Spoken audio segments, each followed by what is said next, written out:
अहिल्यानगरमध्ये दरोड्याच्या तयारीत असलेल्या टोळीला अटक. दरोडेखोर बाहेरच्या राज्यातील 4 आरोपी ताब्यात. 6,56,000 रुपये किमतीचा मुद्देमाल हस्तगत. स्थानिक गुन्हे शाखेची कामगिरी. सविस्तर वृत्त असं.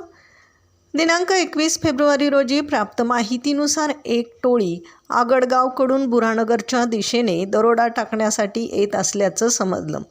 त्यानुसार तात्काळ या परिसरात सापळा रचण्यात आला. विना नंबरची नमूद स्कॉर्पिओ गाडी अडवली असता त्यातून 6 जण उतरले, परंतु डोंगर जंगल परिसरात पळून जाऊ लागले. त्यांच्यापैकी 4 जणांना पाठलाग करून पकडण्यात पोलिसांना यश आले.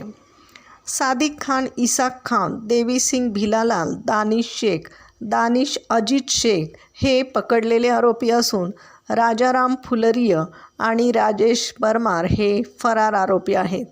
आरोपींच्या ताब्यातून गावठी कट्टा हत्यारांसह 6,56,000 रुपये किमतीचा मुद्देमाल हस्तगत करण्यात आला आहे. सदरची कारवाई पोलीस अधीक्षक सोमनाथ घारगे यांच्या मार्गदर्शनाखाली पोलीस निरीक्षक किरण कुमार कबाडी, हरीश भोये, संदीप मुरकुटे, सुनील पवार, गणेश धोत्रे, शाहिद शेख, दीपक घाटकर, सुरेश माळी, आकाश काणे यांच्यासह पथकाने केली आहे.